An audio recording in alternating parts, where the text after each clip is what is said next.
well, that's like just your opinion, man.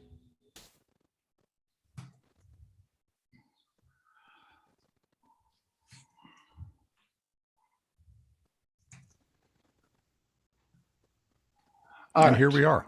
And here we are. That was slightly delayed, but what else is new? We are production professionals. Hello and welcome to the Audio Opinion Show, where audio people gather in their cars, in their houses, in their places of, I don't even know exactly where you are, Scott. It looks like you're in your office. And we sit around and we talk about audio things that like almost nobody cares about but us, but that's okay. My name is Brian Maddox, and I am the host of this fine show. I'm normally joined by my co-host, Andy Broughton, but Andy Broughton is on the road mixing things. So that's cool because he's got work, and that's a great thing. So I'm joined by several of my friends and some new friends, some old friends, some young friends, some old friends, whatever. So I think without further ado, we'll just kind of dive into this thing and see what we end up with. So first thing we always do, as always, is we dive into the most important question poll, and I'm going to launch that poll. And hopefully my panelists can see this poll. I see them staring at it. So the question is, who wrote the book, quote, The Princess Bride, unquote? The options are, number 1, Rob Reiner, number 2, F. Morgenstern, number 3, William Goldman, or number 4, Wallace Shawn. And for the record, I've decided that from now on, Wallace Shawn will be one of the potential answers for every question going forward, because Wallace Shawn, that's all we need to say. I know I've got some folks driving, et cetera, so it's fine if we don't get all the votes in. It looks like it looks like I've got a pretty decent number, so I'm going to go ahead and end the poll, and I'm going to share the results. And so the results say that 4 out of 7 of you believe that it was William Goldman. That is the correct answer. You all win the internet for the day. William Goldman used an interesting little literary trick where he basically says, this is a book by F. Morgenstern, which is actually one of the made-up characters. It's a book within a book, within a screenplay, within a book. So F. Morgenstern is not a real person. And when the grandfather reads the book and it says by F. Morgenstern, it's part of the book. Anyway, so that's the deal with that. So now we all know how the polls work, which all these folks are like been around doing this for a while, so we all know anyway. So let's just figure out what our topic's going to be. Yeah, okay, we'll go with this one. So we got 4 options for our possible topic for tonight. Option number 1 is, what audio tool can you not live without? I specifically said audio tool, so you can't say my ears. Don't say your ears. We all know you can't live without your ears. It's something better than that. Number 2 is the converse, opposite of that, which is, what is the most useless audio tool device, preferably something that is in common use that you look around and go, that's dumb.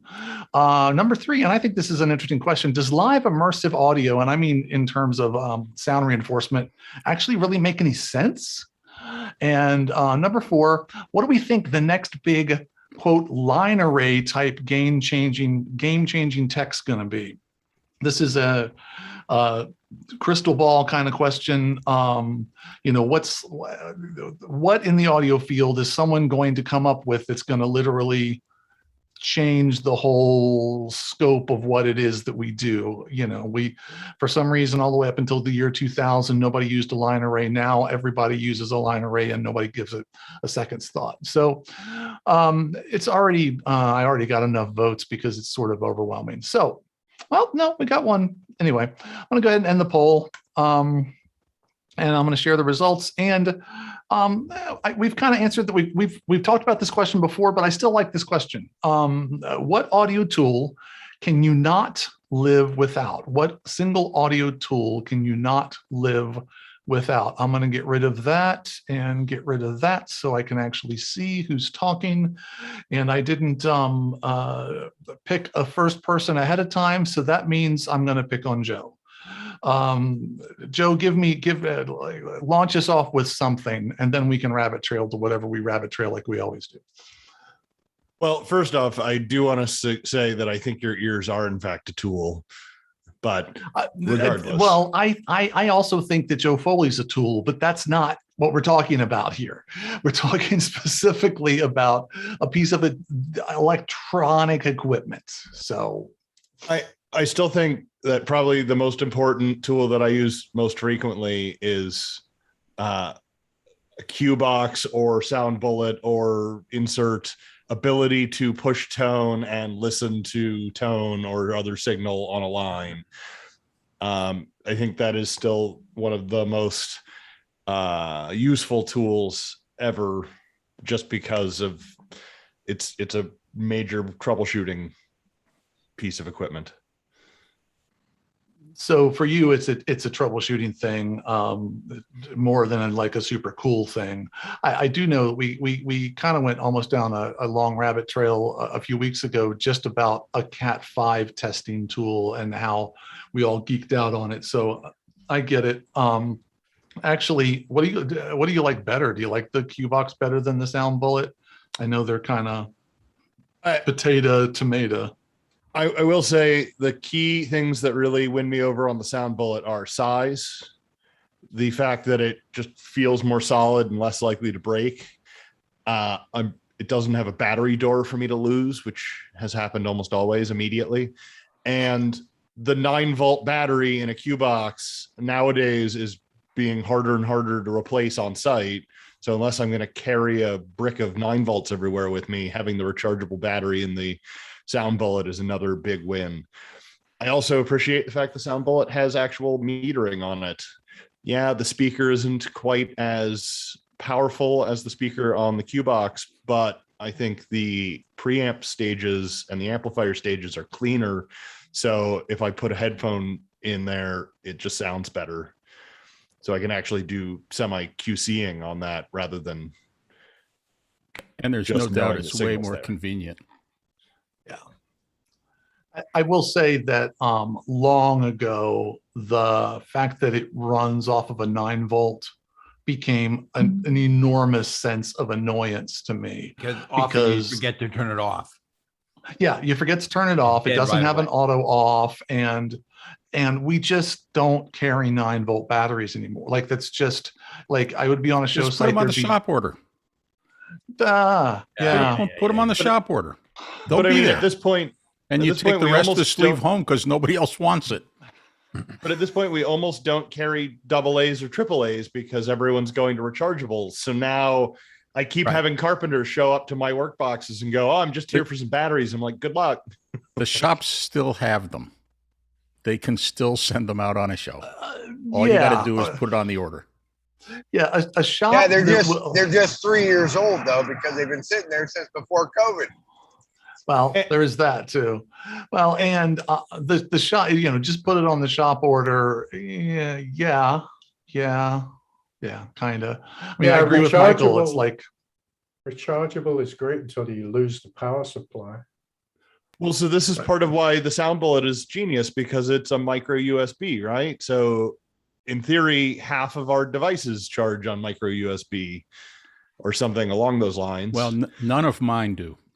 The next version of the sound bullet, I happen to know, will have an auto off mode that will shut it off after 10 minutes if you opt for it. But that's another year away. Because it's easy to leave turned on all the time too. Sure. Yeah, I actually thought it already had an auto off, but I don't actually own a sound bullet yet. But I agree with what Foley just said. I just got another power brick because my other power brick finally Well, I cannot tell a lie. I took it to the beach, and the tide came in while I was asleep. And when I woke up, it was under a lot of water, and it was salt water, and it wasn't. It was, and that was the end of that.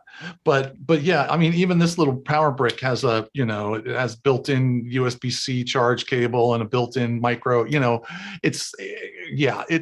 like that because it's extremely likely. It's one of the reasons why I buy these power bricks with the little cables all built in. It's even got the little, Edison plug built right into it. So I can't lose anything. It's like, plug it in and all the cables are there. And it has, ports on it too, if you want to do, but yeah, I looks like a pretty nice charger. Yeah. It actually wasn't very expensive. That's a nice size. Yeah. Yeah. It's like 10,000 millimagic gigawatts, whatever that measurement is. I have a brick about the same size that I keep in my car, which does all those other phone charging stuff, but it also will start my car. It comes with 2 clips that plug into it, and it literally will run the starter. Yeah, but Pete's car is also a teeny tiny little car. Right. Yeah, I was going to say it's a pretty small car. Is it a clown car? Yeah, I'm picturing in my back pocket. I'm picturing like one of those little, what were they, Play School or whatever, the little yellow like plastic car, this is what he's out there with his little brick going and then zipping on down to the. But it's red and black and Riedel branded, so yeah. So one red knob on the dashboard. It's Riedel branded, which means that it costs about 10 times more than it needed to, but it's really cool. Exactly. It's really cool. And it can open a beer bottle. And most importantly, I will second Joe's comment about any audio listening device. I use almost every single show. I use a Q-Box or a Sound Bullet at some point. I like the Sound Bullet because it's the easiest thing to plug in and get audio into things. It's not a great thing to listen to because it's got a speaker about a 1/4 inch diameter, but if you plug a headphone in, it's fine. So I use the Q-Box more if I just have to listen to something, even though the quality is terrible, but at least it's loud enough to hear in a room. So that's typically what I use on every show. But depending on what show I work on, I have other things I actually think it's the most important tool. If I'm doing comms, the thing about comms is nobody ever thinks of comms as a mixing job, but I do, because the people on the show are either loud or soft or green or red or whatever, and you never know. So I always put an ancient device on it, a DBX 81W meter.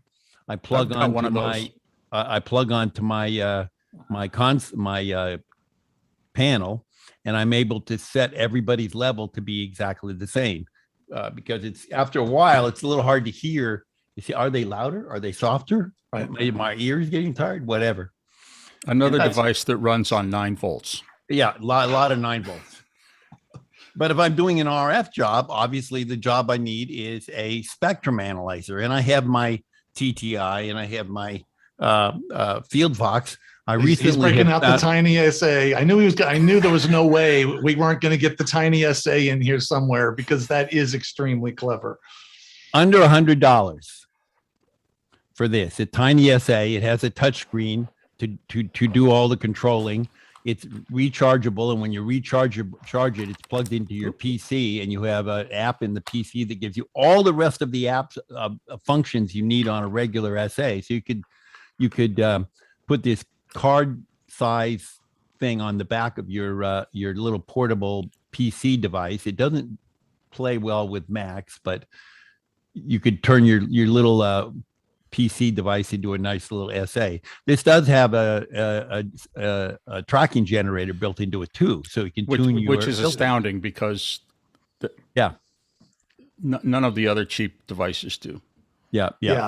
The generator was the thing that, the fact that it was super tiny, because it's the kind of thing that, I would put in my case, even if I'm I have no indication whatsoever that I'm doing RF. Like I've got an A2 or I've got because it's so tiny and I could just leave it in there all the time for that one time when, oh crap, our RF guy got COVID, or oh crap, I only had to get 4 microphones to work and I can't get them to work for, trying to figure out why. Like, I did joke with Pete on Facebook, but it was kind of true. He posted that stupid little thing on Facebook with an Amazon price of $69.99, and 2 days later I went on Amazon and it was $110 because he had driven so much traffic to Amazon to buy it that the freaking price went up by like $50. It's like, well, thanks for that, buddy. You could have at least given me like a little, a couple of friends. The SEC frowns on that, so I couldn't do that. But that was and they have dropped back down again. And there's I looked and buy one. I'm sorry, Andy. What'd you say? You do have to buy one? This is why I hate you, because you're showing me things I don't have that I feel like I need, and so now I'll have to buy one. Yeah, just Amazon. You can go to Amazon. You go to their website. It's all over the place. Everybody's selling it. The price varies wildly between 65 and 125. You just have to look around. But they make all different other kinds of things, like vector scope for video people, and they make all in the same package. It's just different. And the website tinysa.org gives you the answer. It's an open source platform that everybody and his mother is writing stuff for. So it doesn't have the best single direction support. It's like all over the place, people doing things with it. So, but I carry a TTI, and now I'm going to carry this instead because I saved myself a pound in my backpack, or 2 pounds. Hey, can I? Oh, go ahead. Sorry. No, go ahead, Andy. It's fine. Oh, I was just going to say, I was going to actually answer this question by saying I have replaced my Q box. And I'll tell you what I've replaced it with. With 2 devices, I could theoretically do it with 1. To me, the sound bullet does replace the Q box, and I have one, and I love it. But the other device that I have in my Crikey kit is the CTP Systems DB Box 3, because this thing does everything. It will generate tone. It will listen to tone. Meter. Yep. It has meters on it. It will test cables, including MIDI. Like you can do, I think you can generate MIDI from it. It does so many things. I think I will probably do my taxes next year with it. It's awesome. And I found another use for it that I really, really appreciated on a gig I did a few weeks ago, which was as a 4-wire listen box on a comm system. I was like, I wish I had a comm speaker, and I'm like, I do have a comm speaker, and I plugged it in and it worked great. If I plugged it into power, it induced a little bit of buzz on the comm line. I'm going to experiment next time by using a different kind of cable. But what I did is I worked around, because it takes 9-volt batteries too, like the Q box. I bought rechargeable 9-volt batteries. Done. Very happy about it. So yeah, that box is really cool. I'm sorry, Joe, go ahead. On that topic, how have you found the rechargeable 9-volt battery's lifespan to be, like, between charges?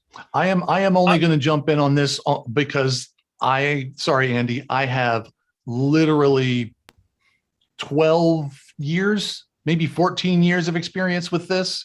I started using the iPower 9-volt lithium-ion rechargeable batteries forever ago, because you can just barely see it over my shoulder, but there's an extremely heavily modified acoustic guitar that is my main stage guitar that has 2 RF transmitters built into it, as well as active electric guitar pickups and active acoustic guitar pickups. It's a lot of stuff, and I power all of it off of the original 9-volt battery that originally just powered the little preamp. It's not like which- 12 9-volts stuck together to power all that stuff.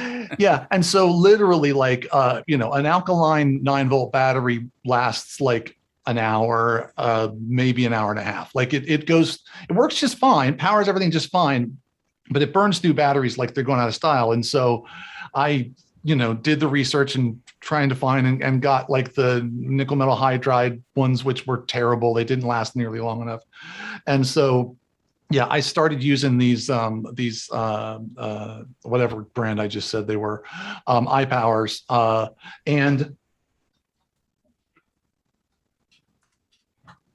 my guitar rig is right underneath my desk. I still have them and they still work great. And this one's probably 12 years old. And they have more. This one is a 500 milliamp hour battery, which is more than an alkaline battery. The first one on the web is 800 milliamp. Yeah, and which doesn't surprise me because this is literally 12-year-old tech. Like I'm not at all surprised that they're even more. But it's like any lithium ion battery system. It's got like a little circuit inside that manages it, and it does. You do have to get a specific charger. But I mean, these things have paid for themselves 400 times over. So it would have to take a long time. They're $120 a piece. Well, maybe for the 800 ones.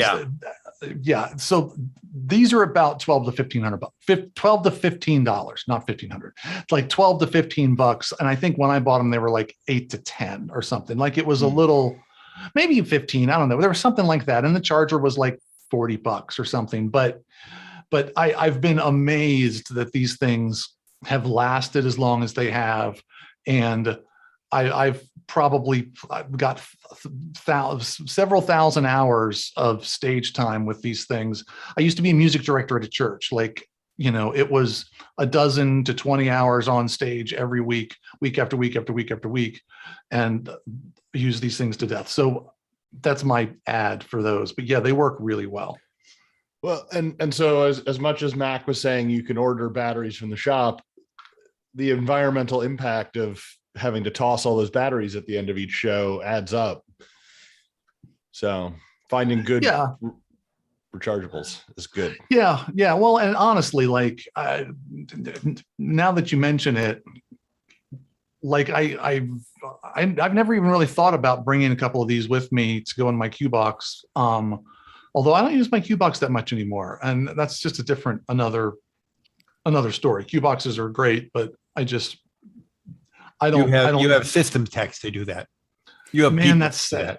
That sounds so white glovey, but it's kind of true. Yep.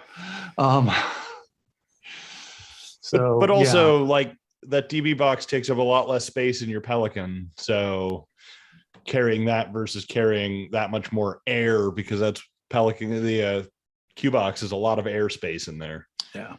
I mean, I do think I'm going to get a sound bullet because they are really, really cool. I might tape over the word bullet so that when I go through TSA, they don't see.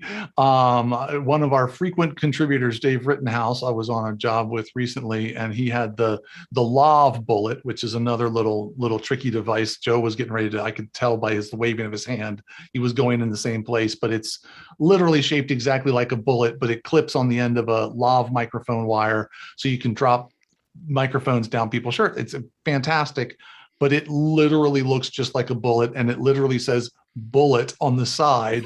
So well, most actual bullets don't say bullet on the side. Right. I mean, admittedly, it's one of those things where you get pulled aside, you go, okay, if this was actually a bullet, do you think it would say bullet on the side of it?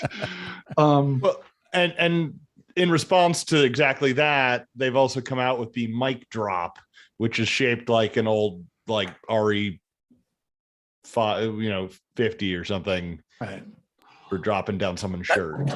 I bought that one on purpose because I didn't want something that looked like a bullet going through TSA.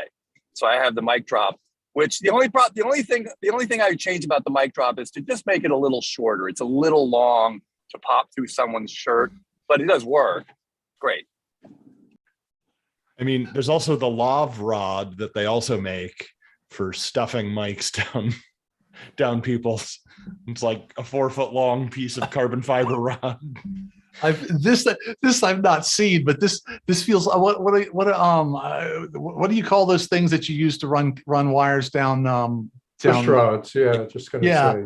Those that you can connect them all end to end and to shove wires down conduit. So when you start coming at somebody with a freaking fishing pole, like, oh, it's time to put the wire down, you're like, I don't know. If I remember correctly, they have two versions, one that screws together and is only like this long in storage, and one that is actually like a 3-foot long solid pole. Yeah, it does sound like it would be slightly scary. So we have been completely dominating the conversation. Clive, do you have a thought on this of like what your favorite thing is other than a cue box, since we've all said that? Yeah, well, I'm kind of old school, and I also come mostly from mixing background for live shows and music rather than doing a lot of comms and corporates, although I've done my fair share. But what everybody mentioned in passing was headphones. And for me, a decent pair of headphones is a real must-have long before I have a cue box or anything else. And so that sort of brought up the idea, well, what do people like to use for headphones? I like something that is clear and sounds good, has a balance of top and bottom, and that you can drop it 20 times a day and it doesn't break, So for me, a Sony 7506 is a pretty useful tool, Yeah, there's another advantage that I found to a 7506 is because it can sub for a cue box. If you have a female XLR to 1/4-inch jack, you just plug the headphones into it and you can listen to line level coming out of any device. Absolutely. And with a pair of clip leads, you can test pretty much anything. Right. And when you're doing that, it will let you know if the signal is audio balanced or impedance balanced, because you'll only hear it in one ear or you'll hear it in both ears. Yep. Yeah, no, that's both of you just like, for anyone who's listening at home in the future, they just dropped a major like truth bomb, and look it up, because that's actually a pretty big freaking deal. The difference between what was it again? Impedance balanced and I call it audio balanced, but it's really transformer balanced. True balanced. I don't know. There's a term for that. I freaking did it. You also will hear channel 1 and channel 2 of an RTS line. Right. Ears. Right. Yeah. No, that's actually very clever. And I will say the 7506 is, I mean, people diss on the way they sound, et cetera, but like I lost my Sony headphone bag 47 years ago.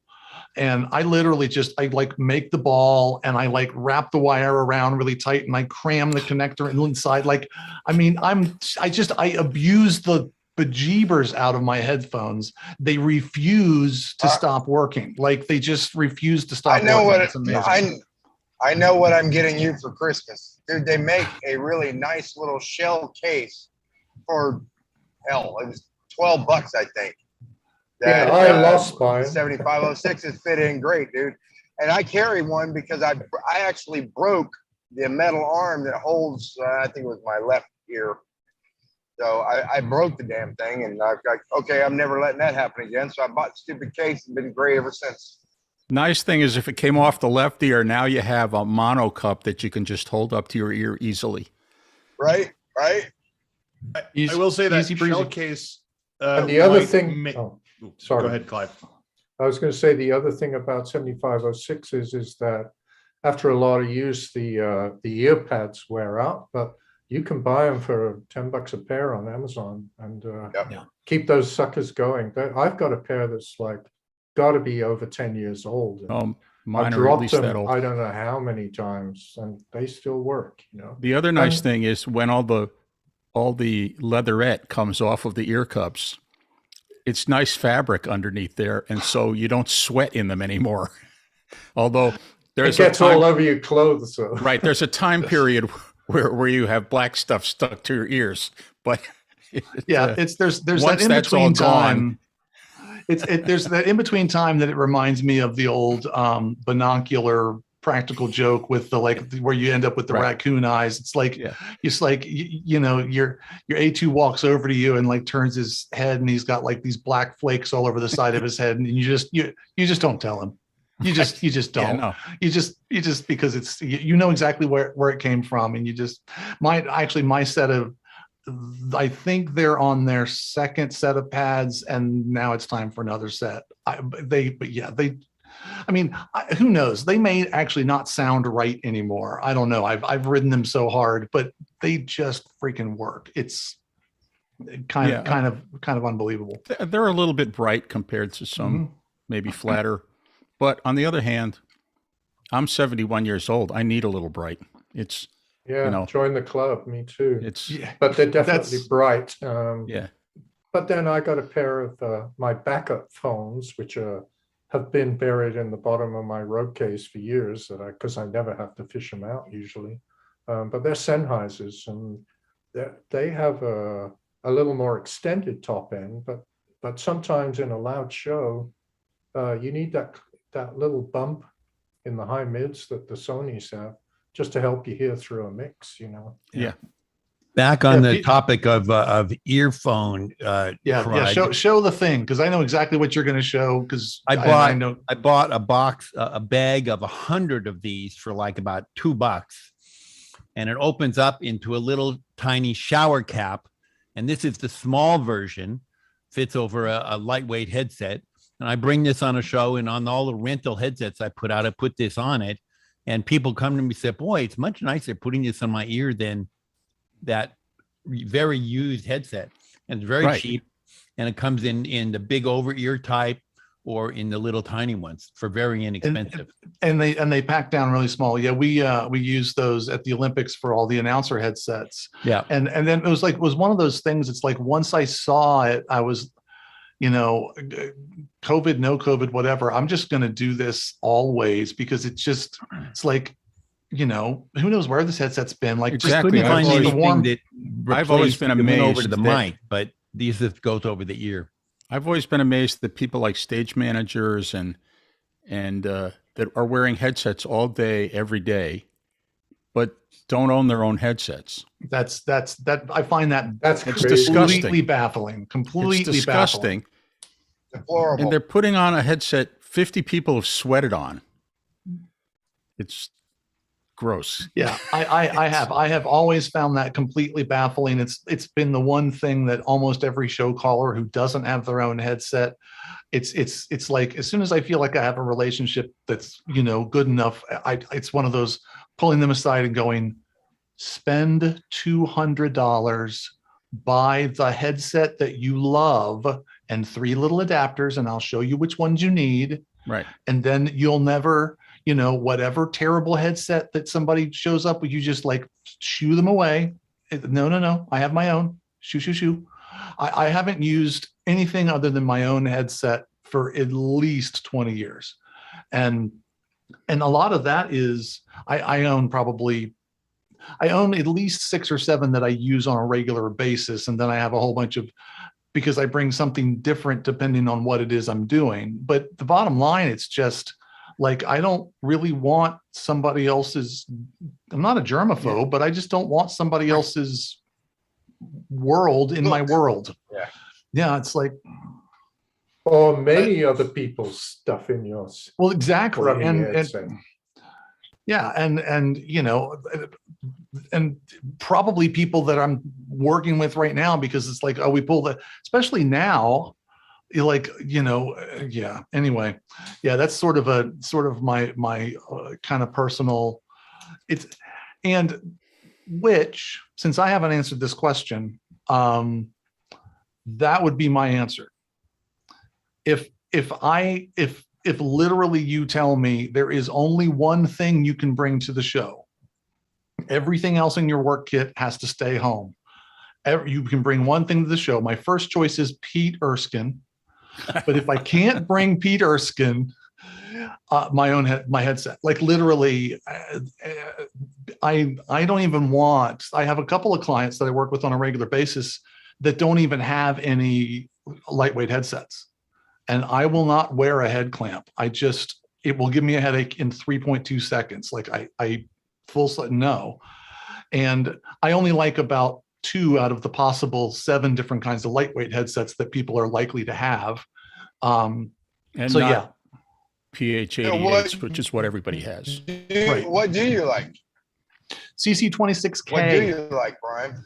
Clearcom CC26K. I don't even have to think about it. And I think that they are in the process of discontinuing them, which makes me a little bit crazy. If my work box was right beside me, which I haven't unpacked from my last show, I'd be able to literally grab it. But yeah, I'm a huge my fan. headset was discontinued 25 years ago. So I have, I'm limping along, although I no longer actually wear a headset because I'm in a control room with a speakers panel. This is a CC119, which is Clearcom also. A little bit heavier than the one you were talking about, but this is my backup headset to my in-house sound headset that I normally wear with the UE ear bolts. But it sounds great, terrific noise canceling mic. Well, and admittedly, and part of why I like doing this show is because we're all, working in different environments and different things. 99.9% of the shows that I do are corporate shows. Like I don't need an over-the-ear headset because the PA is just typically not that loud. I don't need a double muff headset. I don't need, I totally get like needing that for other applications. But what I really need is I need something that I can actually hear through. So, I can actually get a natural sound while it's still barking in my ear. And I even find that I end up moving it around on my ear, depending on where we are in the show. It's like when we're in a critical time of, I really need to hear the PA, then it takes about a 4 millimeter step back to where I can sort of hear the show caller, but I hear the PA a little bit better, and then shift it slightly forward. I want a bone inductor is what I want. It's funny you should say that. Yeah. Before we started, Brian was demonstrating one of these. Yeah, I literally was, and I don't hate it. And I want to try it on a show. Because I don't hate it. It's one of those things, like we fiddled with it a little bit, and it is cool because you can still hear past it. For anybody who's not familiar with what this is, it's just look up bone induction headsets, but it's just a little pad that basically they sit right on the side of your head, and it just basically transmits the sound straight through to your inner ear, bypasses the eardrum and all that stuff. And this one's made by Aftershocks. It's got a little microphone on it, and it's Bluetooth, and it's, they advertise like 8 to 10 hours of battery life. I don't know. We'll see. It's remarkably light and flexible, and so we'll see. I haven't really given it a full workout. Does it come with the Bluetooth, the other end of the Bluetooth? Man, I wish it did. No. And so but that being said, a lot of these shows that I'm doing now, I'm on the other end of Unity intercom. Yeah. And so at that point, it's like I can Bluetooth to the phone, or Bluetooth to the computer, or you could Bluetooth into a Bolero pack. Later on in December, I'm doing a show which typically will have over 100 PlayStation gaming systems in the show, which are all Bluetooth, and the Bluetooth cannot be turned off. And people that like to use Bluetooth headsets sound terrible on those shows because they're just fighting too much. But in September, I did a show, 2 car shows, which had a regular car show, but had a live top end act singing. It was really loud. And when we got to that point, the stage manager was almost impossible to hear.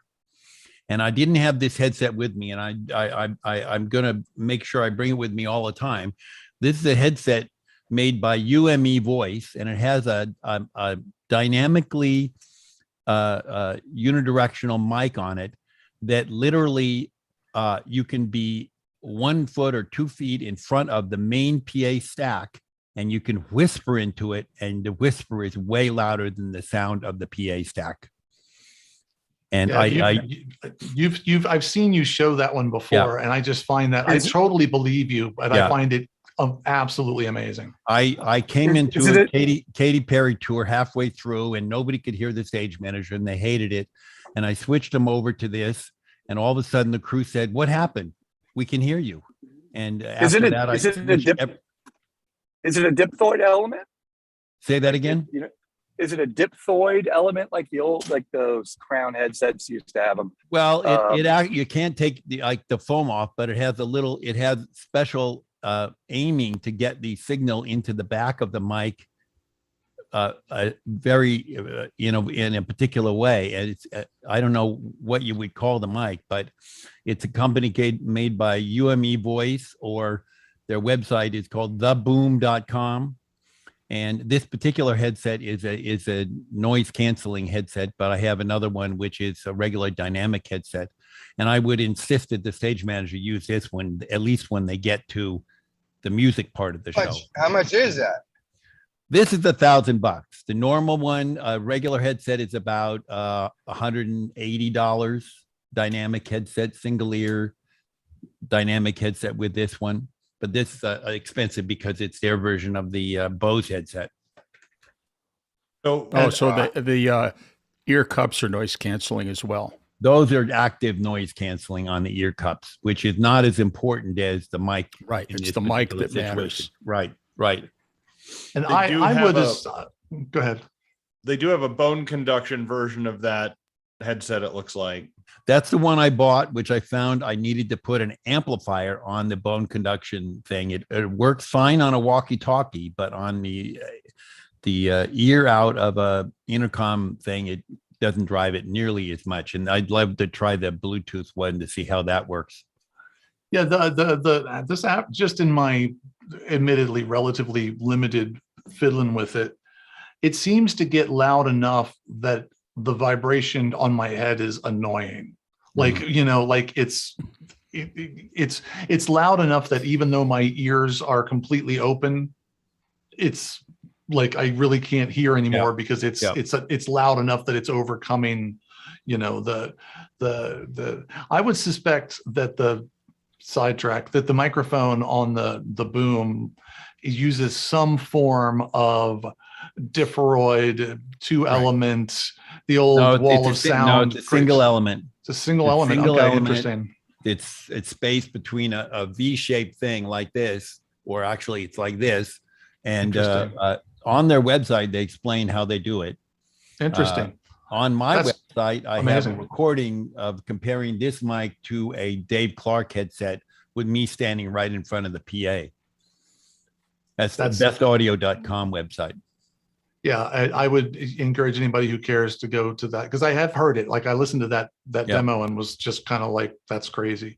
Scott, I don't know if you're still with us. I don't think you've given us your favorite trinket. Do you have a favorite trinket, Scott? Do you have to unmute? He was multitasking and I called him out, so I still can't hear you.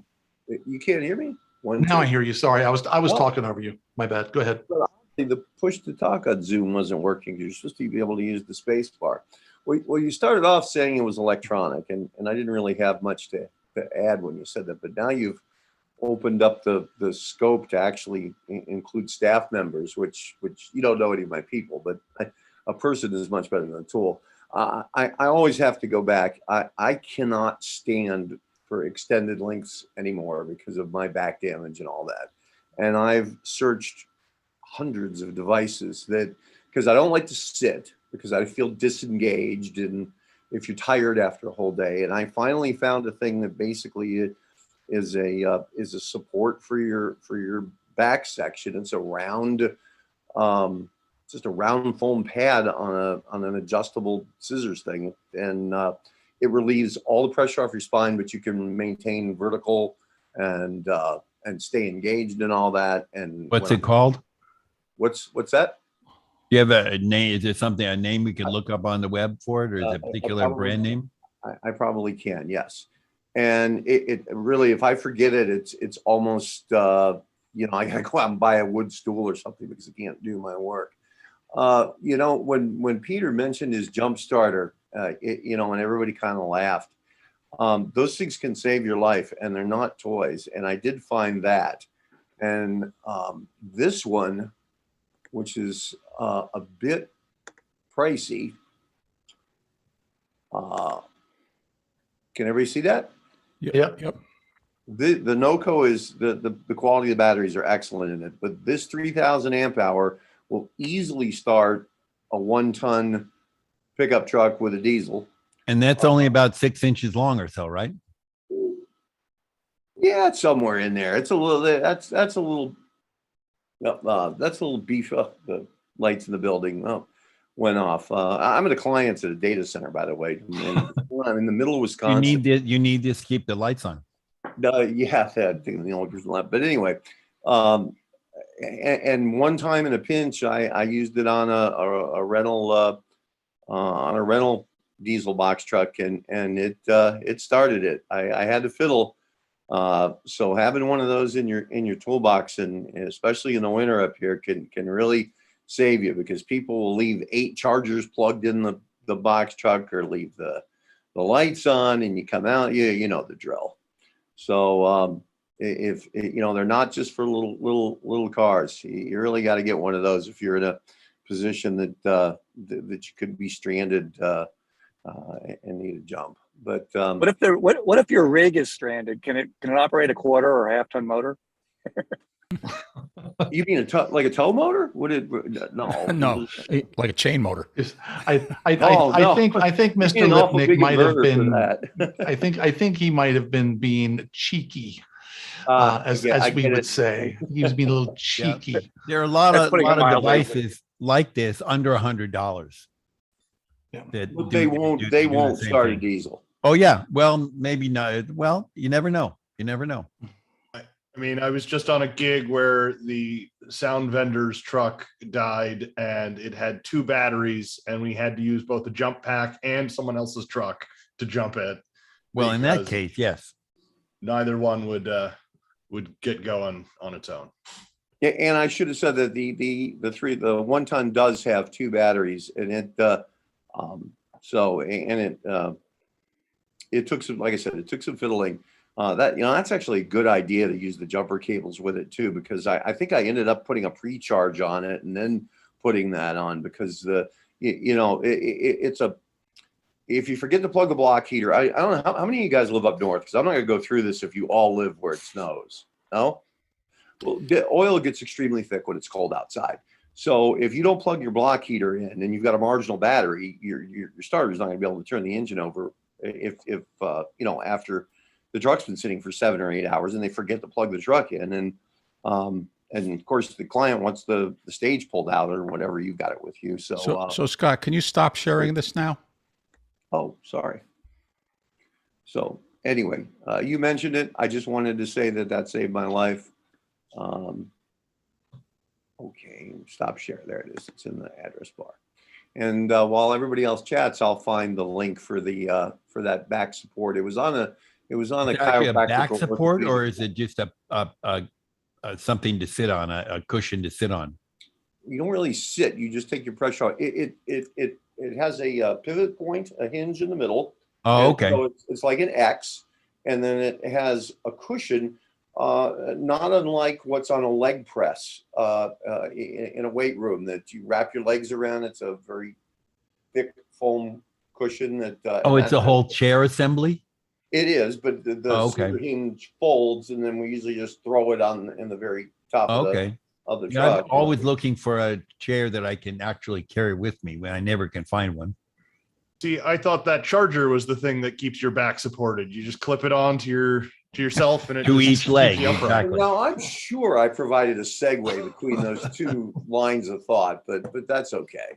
That's okay. There's a thing I saw online where you wear it on your legs, and it's straight when you can walk around in it, and then if you sit down, it turns into a chair.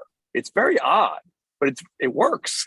Is it like one of those golf things that the people wear that they No, it's squat a and- support. It's an angle support that goes around your knee, and as you Okay. sit down, it sort of locks your knee in 90 degrees. Yeah, Yeah. it literally turns into kinda like a cool. chair, like you're supported as a chair. It's really wild.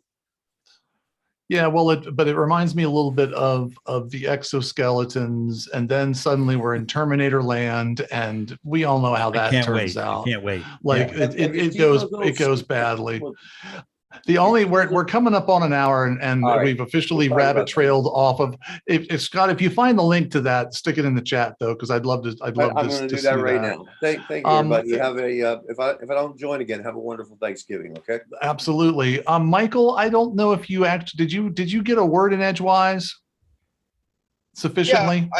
Yeah. I mean, you basically covered all the things that I depend on. You know, chair, headphones, drumstick for my headphones. You know, and a bullet. Yeah, I'm good. I'm good. So I think it's very interesting because when I dreamed up this question, this many 80 minutes ago, I really thought that it would be, like, oh, the parametric EQ section in the this or the, whatever. And it does go to show that at the end of the day, it's literally the little practical, super practical things that become, incredibly important. I still remember like it was yesterday, getting a tour of, we were doing a television shoot, sound reinforcement company, and Sheffield came in with a new recording truck, and it was a 53 with, beautiful like API console, like every toy, every possible thing that you could possibly imagine. And, and they're very proud of it, as well they should have been, and showing us around all the things and whatever. And then, they took us around to the back where there was kind of a utility room, and opened up the room and showed some of the storage. And there was like 4 of us, sound reinforcement guys, who were like kind of traipsing around, and all 4 of us, like at the same time, kind of shouted like, wait, tell us about that ramp. Because there was this like Melcher ramp. We had a big Melcher ramp that was like a fiberglass ramp, extremely strong, but it was huge and super heavy. And they had a baby Melcher ramp, and it was like perfect for a van. And we flipped our lids. We were like, that is the coolest thing. We want that so badly. The $1 million truck, cool. Yeah. Okay. But we needed that ramp because we did a bunch of van shows, and it even had a little pin on the top that would pin the top of the ramp to the van so it wouldn't fall off. And and literally, like, we took pictures and took it back and made the boss buy it like the next week. So it's a lot of times it's the super practical stuff that actually really matters. So we didn't all agree, but we all kind of agreed. It's the practical stuff. It's the day-to-day stuff. Oh, the one last thing I wanted to mention, because it went by really fast. Michael mentioned a drumstick for his headphones, and a bunch of people won't know what that means. But basically, if you leave the tray for your console, if you leave the console in the tray and you shove a drumstick into the foam, it makes a great headphone holder. Very handy, very easy to carry around. It's a great old sound guy trick. So if you haven't heard of that trick, you have now. And you're always walking into it and knocking your headphones off onto the floor, no matter where you put them. And I can't stand to leave the console in the tray anyway. I just saw an ad for a magnetic headphone adapter for iPads and iPhones, which they advertise it for people who walk away from their computers with their headsets on. I use this. I bring one with me everywhere. Clips to anything, headphone hook. Amazon. How do you sit on that? Yeah, I know. It's weird. You add water, it gets bigger. Okay. But yes, we will do it. We will do an entire episode on headphone hangers, in the tray, not in the tray, sitting, standing, everything about like mixed positions, because I guarantee you we have just as many strong opinions about that as anything. But I think without further ado, I think we're going to call it. Whoever it is that's talking, I can't understand what you're saying. You just sound like a robot. I don't know who that is. I think it's Michael. Sorry, Michael. So anyway, we're gonna call that a show because we can, and I don't have Andy to roll that fabulous bean footage, so I'll try to do it myself. Thank everybody for being here and joining us on the Audio Opinion Show, and we will roll that fabulous bean footage.